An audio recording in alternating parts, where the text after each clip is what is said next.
Alright, time to team fight. Tanks in the front, carries in the back. I want a nice clean fight from both sides. Ready?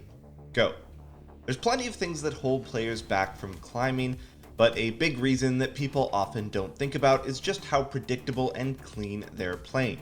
From the laning phase all the way to the end of the game, many low elo games can feel way too honest. Whereas whenever you watch high elo games, players are ruthlessly attacking each other constantly for even the tiniest of advantages over the other.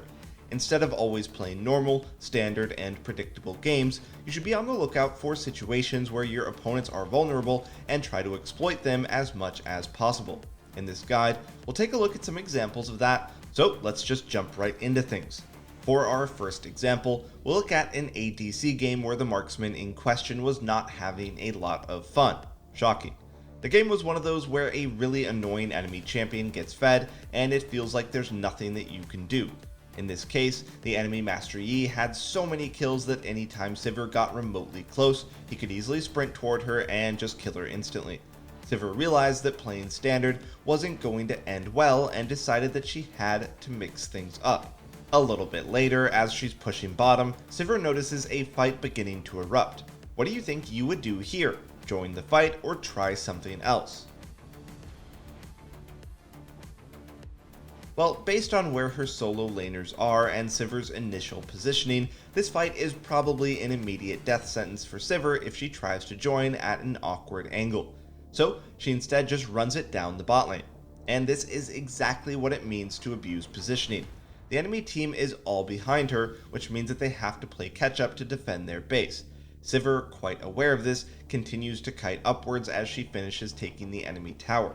Her only retreat is moving forward, and she's going to manage to get away through the top lane where her Tryndamere was also pushing.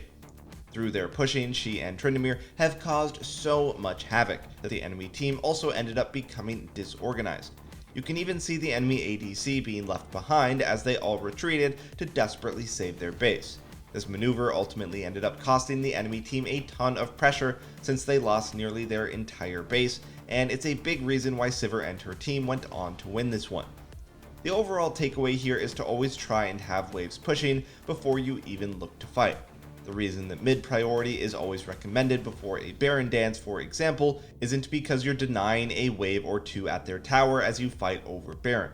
The real reason is so that you always have more options available to you. Depending on what you see going on in a fight, you can always choose to go threaten their base instead. Best part about this is that it doesn't matter how weak you are either. As long as you can push waves, this concept works on any champion, regardless of how strong they are at that time. Another very devastating tactic that a lot of players don't incorporate often enough is one of the strongest level 1 plays available. Right before the laning phase begins, if you know your opponent won't be in lane to start, usually from having to leash, then you should try to zone them from the initial 3 melee minions, as was the case in this Volibear game. Since his own jungler is starting bot side, he sets up in the normal brush people tend to path toward after leashing topside.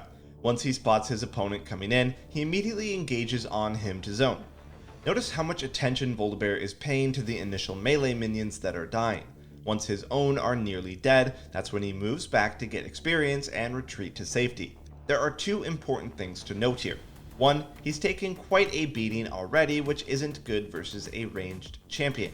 And 2, he didn't get those 3 melee last hits, missing over 60 gold.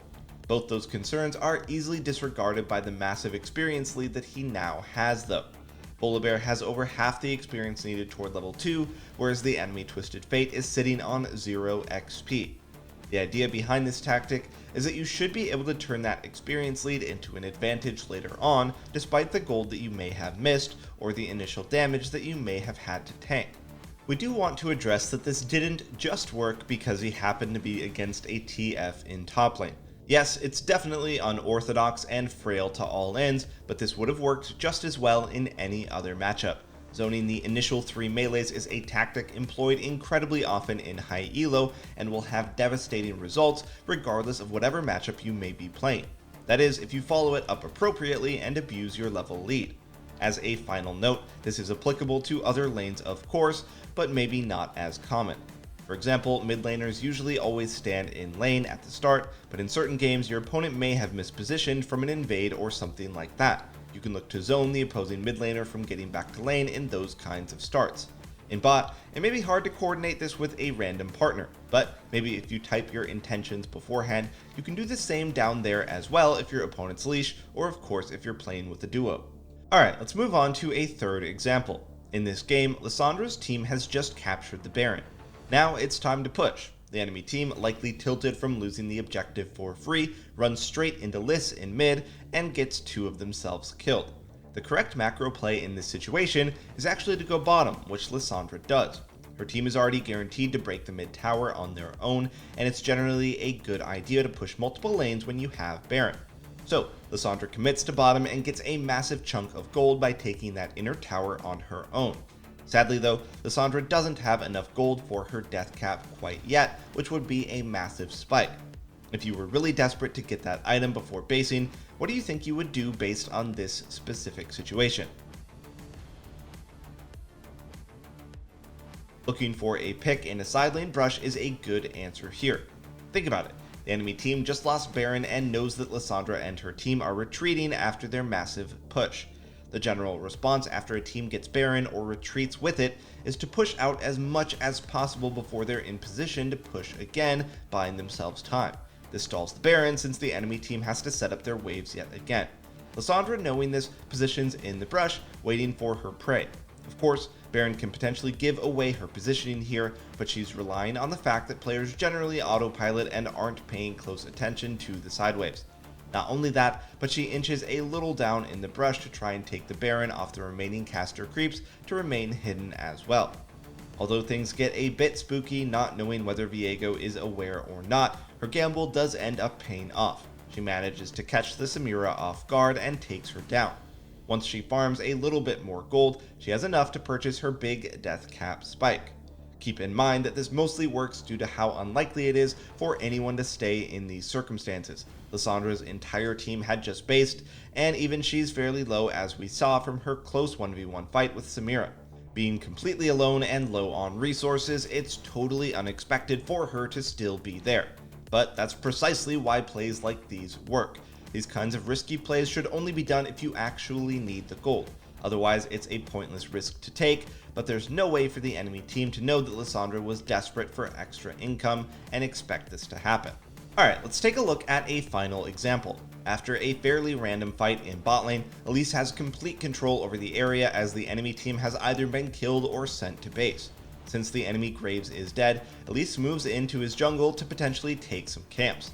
She pinks for vision and ignores the ward for now in order to take the enemy Gromp. Here's the important bit. There is no world in which Graves is down here since he just died in bot side.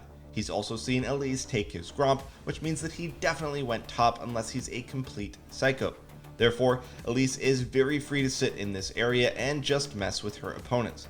Due to their lack of coordination and how strong Elise is early game, she literally chunks both bot laners to near death by herself.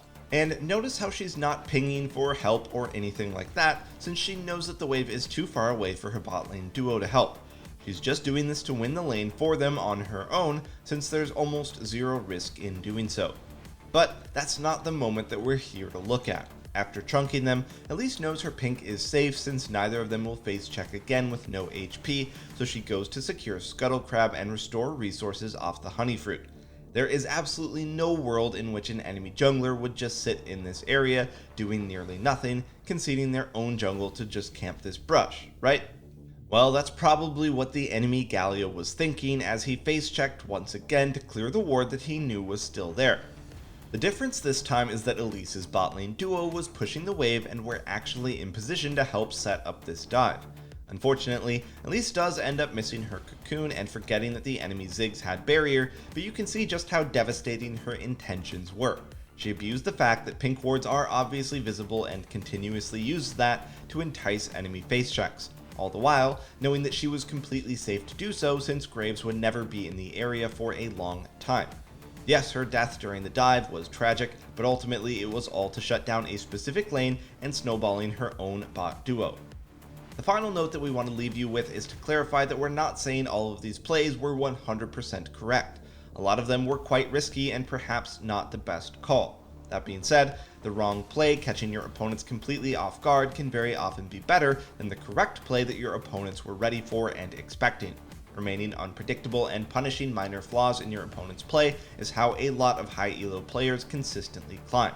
Alright guys, before we wrap this up, let's tell you a little more about SkillCapped. So, we offer a 5-division rank-up guarantee, and think that's a pretty crazy thing to offer. It's like a gym membership guaranteeing you'll get ripped. Your local gym would go bust if they offered that, right? Not us. We've offered this for years because our service really does work. It works so well, in fact, that we're able to produce by far the largest catalog of premium league guides on the internet. We add over 20 videos a week, with over 1,600 guides curated into over 100 courses no one can compare. We've also sent challenger players into ELO Hell 714 times and counting, where they commentate how to carry live. They also respond to all questions asked. Sign up today for as little as $4.99 a month if you are serious about improving. Anyway, that's going to do it for this one. Thanks so much for watching, and we'll see you next time.